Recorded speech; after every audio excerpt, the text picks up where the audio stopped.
Olá, uma ótima tarde a você. Começamos agora a segunda edição do Agricultura BR ao vivo para todo o Brasil. Para você que nos acompanha nesta terça-feira, dia 11 de maio, pelas antenas parabólicas, no sistema digital e analógico, também pela NET Claro TV, nos canais 190 e 690, pelo portal sba1.com, pela Neo TV no Paraguai e no Brasil. Aqui no Mato Grosso do Sul, você acompanha em sinal aberto pela TV Imaculada, que já está linkada aqui no nosso programa, e também pela página do Canal do Boi no Facebook e todas as páginas que levam o nosso programa. Sejam todos bem-vindos. Começamos agora um programa que é para o produtor rural brasileiro. E olha, começamos o programa de hoje trazendo a participação do professor Marcos Fava Neves, ele que nos responde agora, nós o questionamos a respeito das suas expectativas em relação ao Plano Safra 2021-2022, que deve ser lançado apenas no mês que vem, por todas as questões orçamentárias, os cortes, os vetos. Ele deve ser lançado apenas no próximo mês. Claro que você vai acompanhar tudo aqui no Canal do Boi, mas o professor responde agora qual que é a impressão que ele tem para este Plano Safra. O Safra 21-22 é o assunto do momento aí na política pública. Eu tenho certeza que a ministra Tereza Cristina e a sua equipe estão numa luta ferrenha para conseguir aquilo que a agricultura merece, mas vai ser difícil, pessoal. É só ler os jornais e ver que o cobertor do nosso Brasil está muito curto, está todo mundo gritando por dinheiro. Então, eu acho que se a agricultura conseguir o mesmo volume de recursos do ano passado, com a mesma taxa de juros, vai ser um resultado bom. Apesar de saber que este mesmo recurso, comparando o ano passado com esse ano, vai permitir comprar bem menos produtos pelos nossos produtores, pelo fato que nós tivemos uma inflação de custos bastante grande. O preço melhorou, mas o custo de produção subiu demais. Mas realmente a gente tem que entender um pouco a dificuldade pelo qual passa o país e a agricultura buscar de forma criativa recursos complementares em outras possibilidades. Esse é o caminho. Então, um empate, na minha opinião, é um bom resultado. Empate com o ano passado.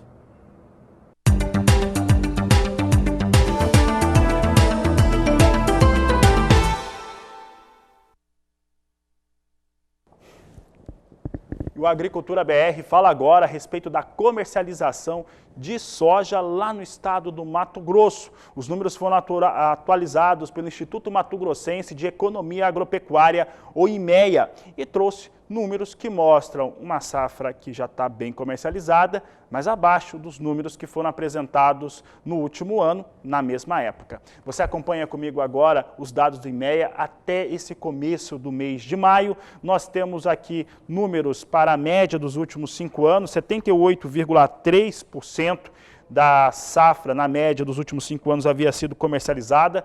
Temos aqui para maio de 2020, o começo do ano passado, em relação à safra anterior, nós tínhamos 89% das lavouras já comercializadas e agora para maio de 2021, 83,5% já comercializado, de acordo com os dados que foram apresentados pelo Instituto Mato Grossense de Economia Agropecuária e que mostram como é que está essa comercialização para a safra. Sigo falando de comercialização antecipada de soja e agora falo da próxima campanha 2021-2022 e como que estava a safra anterior, no caso a 2021 e a média dos últimos 5 anos. É o mesmo caso. Para maio, a safra nova vem com uma comercialização ligeiramente abaixo do que tinha no ano passado. Veja só como nós trazemos para a soja agora, pensando na safra nova.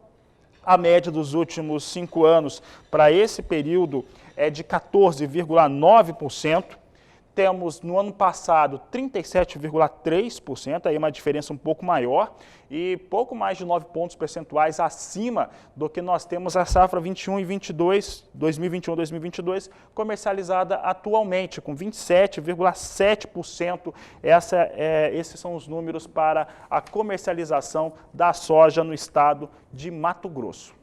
Sigo falando do estado de Mato Grosso e agora eu trago em destaque como é que vem a pontuação para Sorriso em relação aos valores de alguns produtos. Mapa girando, chegando aqui no estado do Mato Grosso, e nós trazemos aqui valores para soja e milho e a valorização dos últimos 30 dias.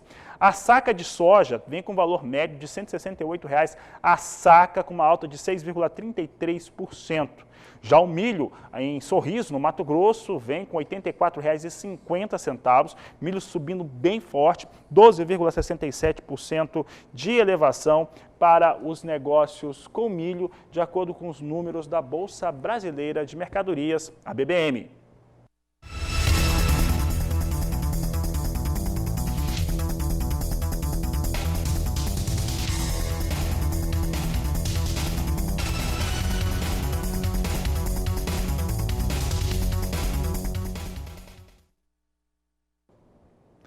Falamos agora da primeira semana, os 5 primeiros dias úteis de exportação de soja, de acordo com a Secretaria de Comércio Exterior.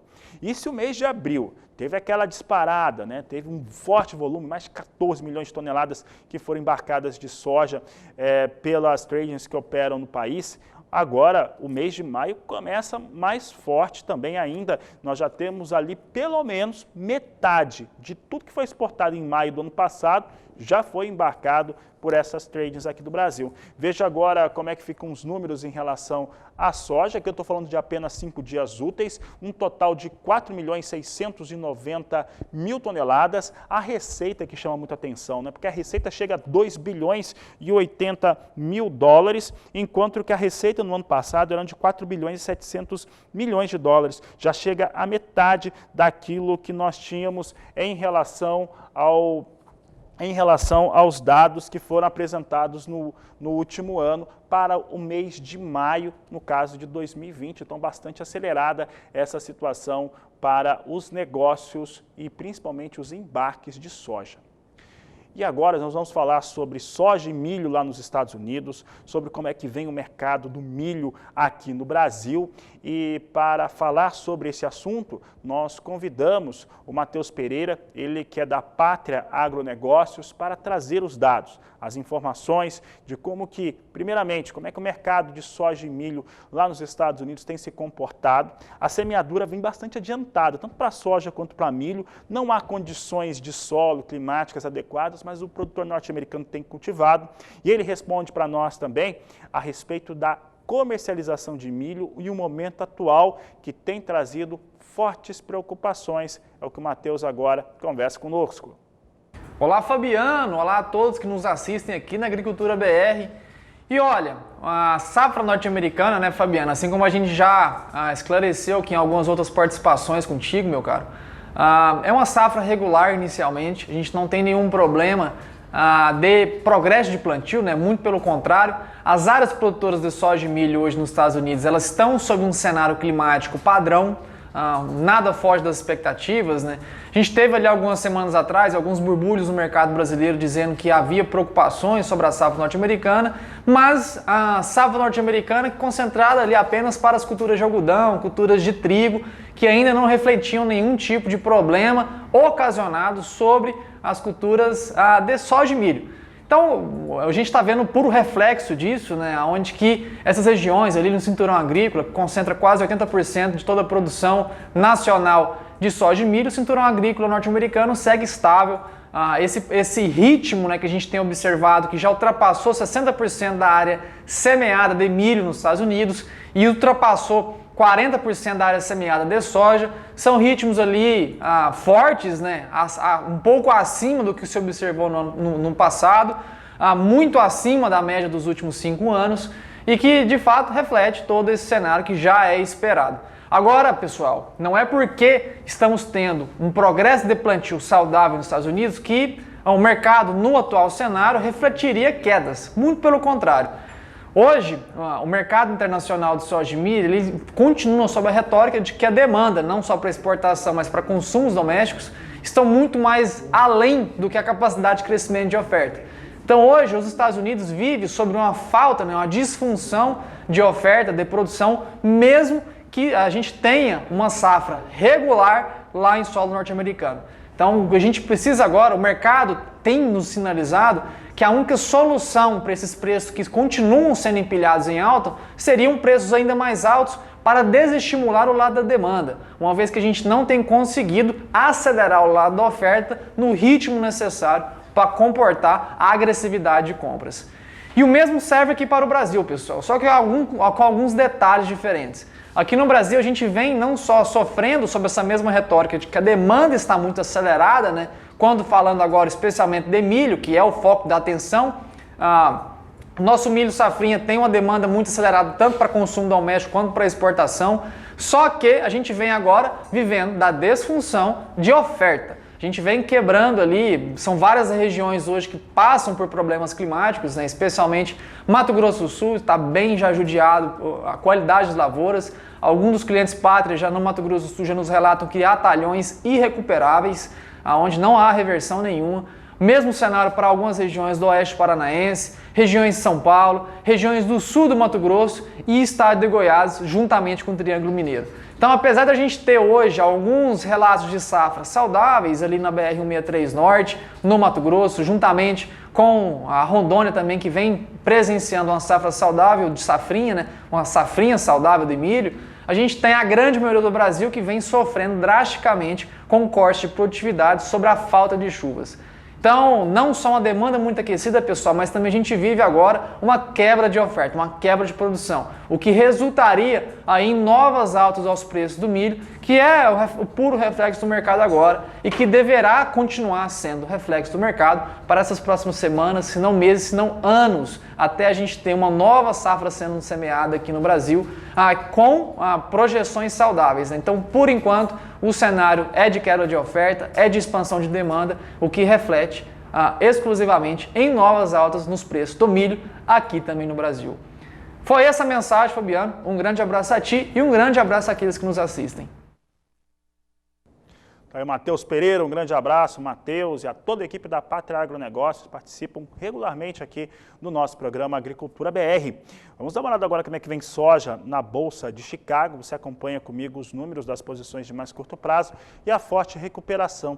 Essa situação que nós vemos hoje em relação a posições do mais curto prazo, ela vem mostrando que não há muita confiança em relação à produção de soja nos Estados Unidos. Vou destacando aqui as posições, vou trazendo aqui posição de... Vou pedir para a minha equipe confirmar aqui os dados para a posição de julho, principalmente, né? Nós estamos aqui com julho com 34 pontos de alta, acho que está com 2%, vou pedir para a produção confirmar, são 16 dólares, 22 cents o bushel, só para a produção confirma, por favor, no meu ponto. Esse é o momento que nós temos. Nós temos aqui agosto a 15 dólares 56 cents o bushel, setembro 14 dólares 74 cents mais 6, novembro 14 dólares 33 cents por bushel. São os negócios que eu destaco agora com soja na Bolsa de Chicago. Você acompanha comigo agora informações a respeito da moeda norte-americana, você acompanha como é que vem o dólar, como é que ele vem andando neste momento, dólar que vinha com uma ligeira redução, uma ligeira queda no começo do dia, me parece que vem mantendo essa queda, 0,45% de recuo a R$ 5,20, mais 9 para o dólar. Sobre este assunto, vou conversar agora com Walter Pulga Júnior. Pulga vindo agora a participação conosco. Voltamos a ver o dólar em queda depois de uma segunda-feira com um trabalho mais em alta da moeda norte-americana. Como é que está o mercado neste momento, Pulga? Boa tarde, seja bem-vindo. Boa tarde a você, boa tarde a todos. Bom, parece difícil, né, que haja uma paralisação, vamos dizer, na queda do dólar. Mas hoje ele ameaçou subir, viu? Chegou a R$ 5,28, ultrapassou os 5,28 logo no início da manhã, em seguida voltou a ceder novamente. Agora está na faixa de R$ 5,20, R$ 5,20 mais 70, mais 80, o recuo é de quase 0,5%. Agora, enquanto nós temos, sob efeito aí da alta de juros, né, da taxa Selic, e a perspectiva de uma outra alta na reunião de junho, próximo agora, sinalizada pelo Conselho de Política Monetária, na divulgação da sua ata dessa reunião, o que ocorre é que os analistas de mercado ainda estão temerosos de falar sobre uma queda acentuada do dólar. Na verdade, eles esperam que o dólar volte a subir mais adiante, e alguns até justificam, né, o que isso poderia estar ocorrendo. Bom, no segundo semestre, nós teremos retomada da remessa de divisas para o exterior. As empresas enviam recursos para fora. Também ocorre no segundo semestre um volume maior de pagamento de dívidas, de taxas, de, vamos dizer assim, aportes de juros, né, para pagamento de parte da dívida. E a vacinação, ainda não sabemos como ela vai se desenvolver. Tudo isso leva analistas do mercado de câmbio a crer que ainda teremos dólar na faixa de 5,25, 5,30 até no final do ano. Os pessimistas veem o dólar de novo na faixa de 5,70. Mas o fato é que, com a alta da taxa de juros anunciada pelo Conselho de Política Monetária, a taxa Selic, subiu 0,75 ponto percentual, já está na faixa de 3,5, pode subir até a faixa de 4,25 na próxima reunião, o mercado trabalha neste momento com o dólar em queda. Até alguns minutos, o dólar não estava em vantagem em relação a outras moedas do mundo, mas neste momento já está acompanhando o que ocorre com o dólar frente a outras moedas, ou seja, o dólar perde valor lá fora frente a moedas de pares do Brasil, como o rand sul-africano, como dinheiro turco, ou seja, há um recuo lá fora também para o dólar. Não é surpresa que isso ocorra aqui neste momento. Mas eu volto a lembrar que no início da manhã, o dólar chegou a passar de 5,28, chegou a esboçar uma alta aí próxima de 1%. E esse é o destaque do dia. O dólar vai oscilando ao sabor também da expectativa de dados de inflação nos Estados Unidos. Então, o que ocorre lá fora vai determinar, em parte, a movimentação do câmbio também no Brasil e em outros países do mundo. Fabiano, é um dia de muita oscilação. Tivemos dólar em alta hoje e agora em queda. Agora eu aproveito para falar um pouco de um outro assunto que preocupa produtor de frutas e exportador de frutas. O que ocorre, Fabiano, é que os exportadores brasileiros que já enfrentavam dificuldade para enviar frutas para o exterior por conta da pandemia e por conta daquele navio que encalhou lá no Egito, né? O Ever Given, né? Bom, o fato é que agora faltam contêineres refrigerados para exportação de frutas brasileiras. Aliás, 90% das exportações de frutas dependem de contêineres refrigerados. Eles não chegam ao Brasil, portanto as exportações ficam prejudicadas. E pior do que isso, a dificuldade para encontrar contêineres refrigerados já fez com que o frete de contêiner, custo, subisse 30% recentemente agora. Para você ter uma ideia, o envio de contêiner passou de 6.500 dólares para 10 mil dólares, segundo informam empresas do setor. Bom, os embarques de frutas no país crescem, né? Já passaram de 245 mil toneladas, segundo dados da Abra Frutas, um aumento de 7% em relação a 2020. Agora, esse crescimento deve-se à venda a países vizinhos do Mercosul. Ainda, mas para outros países mais distantes, dependendo de contêiner e navio, muita dificuldade, preços muito mais caros. As frutas brasileiras chegam a custar 50% mais em alguns países da Europa, segundo alguns exportadores informavam ontem no final do dia. Difícil para exportação de frutas, Fabiano. É com você. Tá certo, Pulga. Obrigado pela participação. Os containers aí que não voltam, isso traz forte preocupação e atrasos e, no caso, prejuízos para esses embarques. Seguimos falando de soja e agora vamos saber como é que vem a referência para a soja nos portos brasileiros. Nós tivemos nesta última segunda-feira alguma recuperação para dólar, mas o que nós temos mesmo é uma soja mais cara no mais curto prazo na referência internacional, em Chicago, chegando agora a marcar acima de 16 dólares o bushel. E nós temos hoje então com isso portos de Santos e Paranaguá R$ 181 a saca de 60 quilos. O pessoal me informava que havia alguma melhora em relação aos prêmios pagos neste momento. Isso vai se refletindo a uma retomada de valores em torno da soja negociada para os portos brasileiros, que chegou a marcar ali R$ 173 a saca de 60 quilos, com as últimas quedas da moeda norte-americana aqui no Brasil.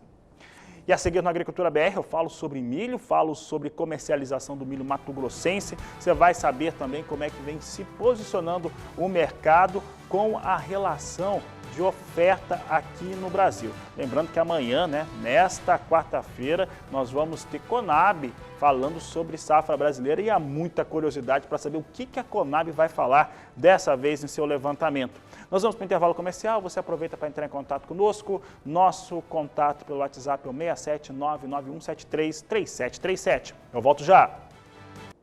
O Instituto Mato Grossense de Economia Agropecuária, o IMEA, informou na tarde desta segunda-feira que 73,8% da segunda safra de milho mato-grossense havia sido comercializada. O número fica abaixo do que se tinha de comercialização em segunda safra no mesmo período no ano passado. É o que eu vou apresentar agora na tela, você acompanha o gráfico comigo.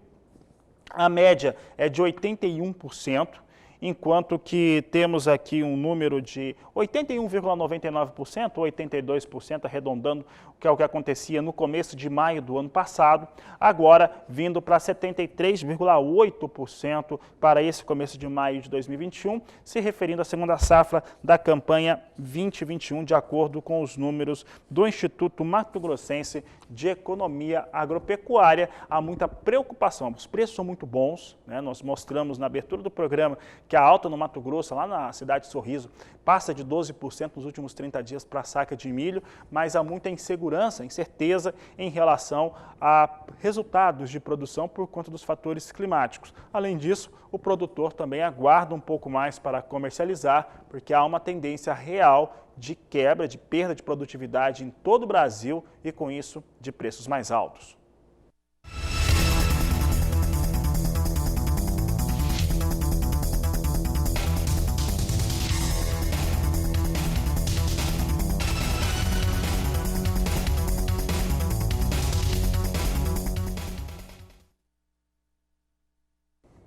Continuamos falando de milho, agora vamos dar uma olhada como é que vem o milho negociado na Bolsa de Chicago. Milho vinha ganhando e vem ganhando forte neste momento. Você vê que os valores vão lá para cima, $7,29 o bushel para a posição de julho. A posição vem com mais de 2% de alta agora, no mais curto prazo. Temos aqui a posição de setembro também subindo mais de 1%, $6,38 o bushel. Dezembro sobe quase 1%, vindo a $6,15 mais 2 o bushel e subindo 0,8% a posição de março do próximo ano a $6,19 mais 6 por bushel, mostrando que não deve ceder mesmo valores de milho e há muito risco para essa safra norte-americana, tanto de milho quanto de soja. Por aqui, o Agricultura BR agora traz em destaque o quadro Agroclima.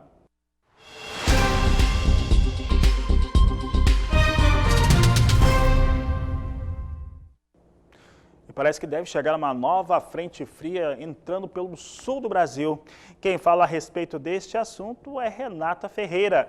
Boa tarde, Renata.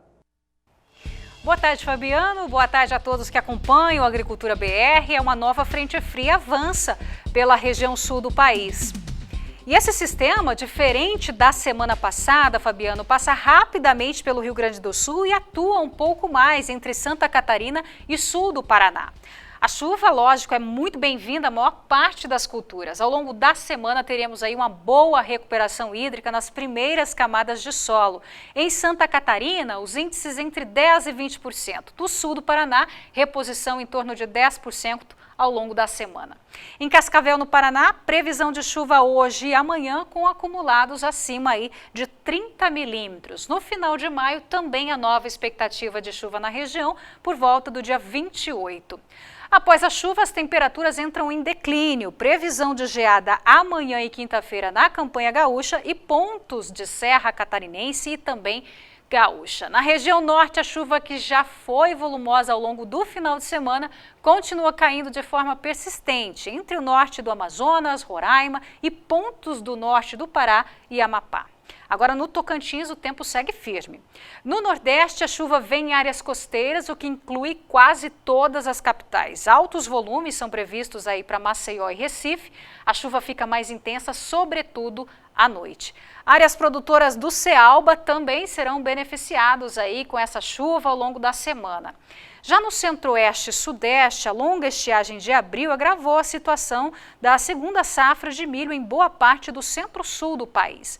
Mas não somente o milho, citros e cana também estão aí na rota de seca extrema no último mês. Para os próximos dias, mesmo com a chuva se espalhando em partes do sudeste, o tempo firme prevalece na maior parte do Brasil central.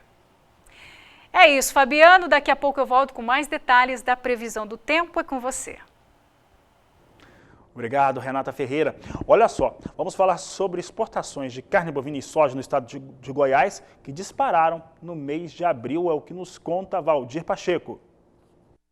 O agronegócio de Goiás foi responsável por 84% do total exportado pelo estado em abril, com receita superior a 808 milhões de dólares. A soja novamente foi o produto com maior volume de recursos externos obtido com exportado, com 624 milhões e 200 mil dólares. Em seguida ficaram as vendas de carne com um faturamento de 127 milhões e 200 mil dólares. Entre as carnes, os destaques ficam para a bovina, que teve vendas superior a 88 milhões de dólares, e a carne de frango, que faturou 35 milhões e 600 mil dólares. A pauta de exportações de abril ainda tem as vendas de couro, produtos do complexo sucro-alcooleiro, algodão, milho e café. Ao todo, Goiás registrou 962 milhões de dólares em exportações no mês passado e alcançou 2 bilhões e 150 mil dólares no acumulado deste ano. Os dados foram divulgados pelo Ministério da Economia. E faltam poucos dias para iniciar a semeadura do trigo no estado do Rio Grande do Sul.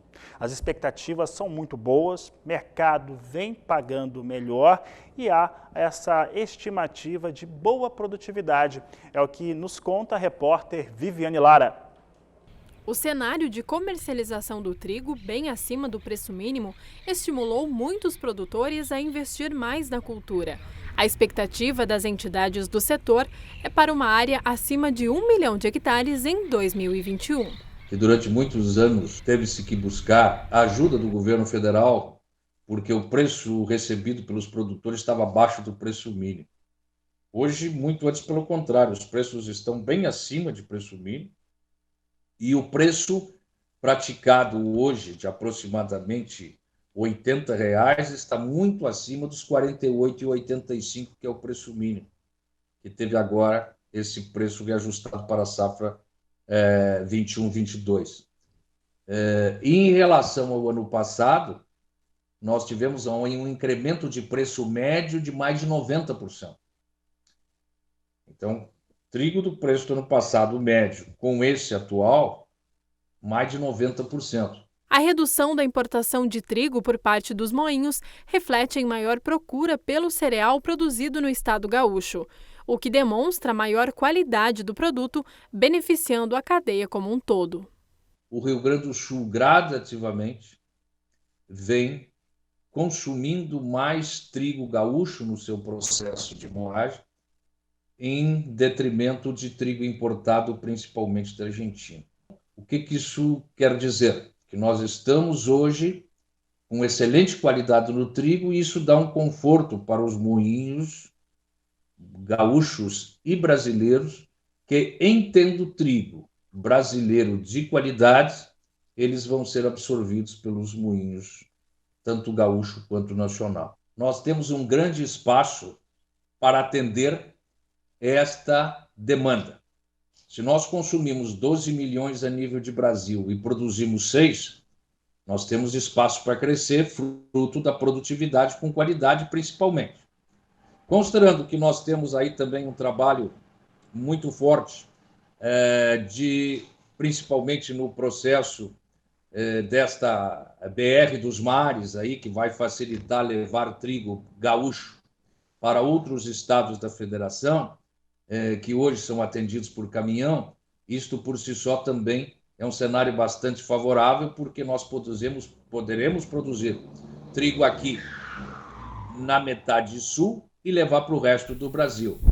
Além do que já é produzido para o consumo humano, o trigo feed, que é destinado à ração, começa a ganhar força no estado. E assim, o produtor tem mais uma oportunidade de venda. O trigo feed, por si só, que é o trigo ração, ele também vem se somar a um cenário de oportunidade que temos para exportação. Fora isso, nós temos um outro cenário muito interessante, Viviane, que agora está em praticamente conclusão na Assembleia Legislativa, é o projeto Proetanol, ou seja, maior produção de etanol em cima de culturas de inverno, basicamente, para ser adicionado à gasolina. Só nesse processo o Rio Grande do Sul gasta R$1 bilhão. Eu estou falando R$1 bilhão com importações de álcool da onde? De São Paulo e do Paraná. Nós temos aí também oportunidades na cultura de triticale, na cultura de cevada, na cultura de cevada forrageira, inclusive, e de aveia e aveia branca.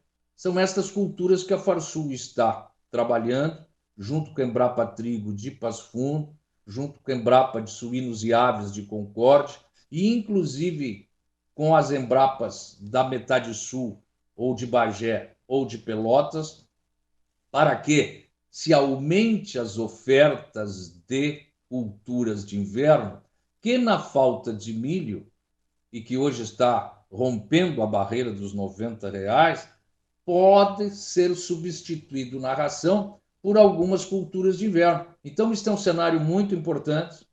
Eu acho que isso vai trazer uma grande oportunidade, sem, logicamente, abandonar aquele foco que foi muito perseguido por nós, que é produtividade com qualidade e garantir o abastecimento dos moinhos gaúchos e nacionais, cada vez com mais trigo brasileiro.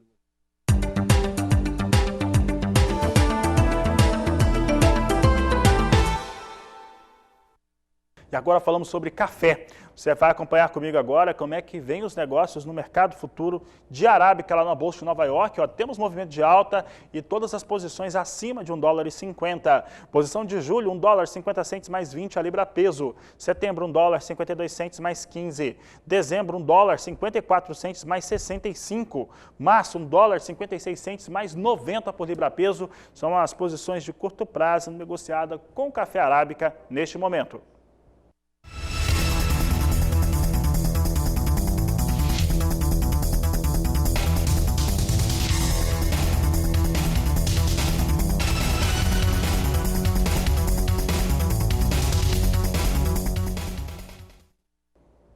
Falamos agora de café robusta negociado na Bolsa de Londres. Nós temos alta também para o robusta, que é a referência para o conilon aqui do Brasil. Julho, $1.528 a tonelada, com alta de 0,65%. Setembro, $1.552 com alta de 0,64%.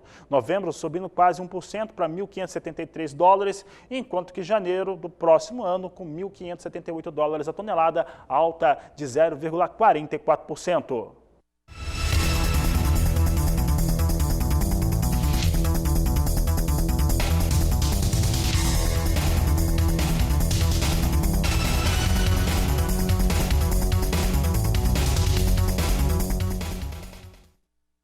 Nos últimos anos, as áreas cultivadas com feijão no Brasil perderam espaço para outras culturas, como soja e milho, principalmente. Essa situação trouxe impactos com uma valorização muito forte para o produto aqui no país, que é fundamental para o consumo interno.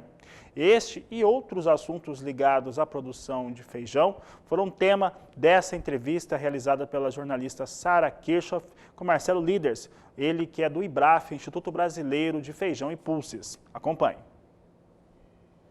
Marcelo Eduardo Liders falando com a gente pela internet. Marcelo, sempre um prazer falar com você. E eu vou te devolver uma pergunta que o próprio IBRAF lançou aí nos últimos dias. Plantar feijão para o pequeno produtor ainda está valendo a pena? Seja bem-vindo ao canal do Boi. Prazer, Sara, em estar aqui com você de novo. Agradeço esse espaço, né, de poder conversar com os produtores, né? Olha, sim, a resposta direta é sim. Ele continua mais do que nunca sendo interessante para o pequeno produtor. Historicamente, a gente tem aí a possibilidade do feijão, até um dos motivos que a gente diz que o feijão é uma causa social, um dos motivos é exatamente esse, tá? Porque não importa o tamanho do produtor. Alguns produtores plantam para sua sobrevivência, outros plantam para ter 1, 2, 3 sacos ali agregando na sua renda, né? Então, mais do que nunca, nesse momento em que o Brasil tem preços de soja, de milho bastante altos, essa possibilidade de diversificar, o conhecimento das pessoas cada vez maior sobre os benefícios do consumo do feijão, sim, os pequenos produtores podem e estão ganhando com a cultura do feijão. Marcelo, e em relação aos preços, né? O preço do feijão aí foi um dos grandes destaques de alta durante o período de pandemia, principalmente no Brasil. E hoje a gente consegue ver a saca, por exemplo, no oeste da Bahia, saca de 60 quilos em R$ 270, Mato Grosso 275. Esse valor é elevado? Ele deve permanecer assim? O que dá para esperar desses preços? Olha, eu vou comentar agora com o olhar de consumidor, tá? Primeiro com o olhar de consumidor. Do ponto de vista do consumidor, ele olha assim, em reais, lá na prateleira do supermercado, esses preços que você citou no produtor representam alguma coisa como R$ 7, R$ 8, dependendo da região, R$ 8,50 o quilo do feijão. Então, é interessante que as pessoas comentam, mas sem fazer muitas vezes uma comparação, né? Aonde você tem 1 quilo de proteína, por R$ 8,00 que seja, e que rende 13 ou 14 porções. Isso dá 60 e tantos centavos, menos de 70 centavos por porção. Então, quando você olha assim em reais, mas o feijão era R$ 6,00, agora está 8, está caro. Olhando pelo lado do produtor, a gente tem a seguinte situação: o produtor hoje tem plantado uma área menor, soja e milho realmente tem sido bastante interessante. E acaba que esses números, o produtor fica até um pouco perdido, né? 270, 300 reais, será que o mercado de feijão vai aguentar esses preços?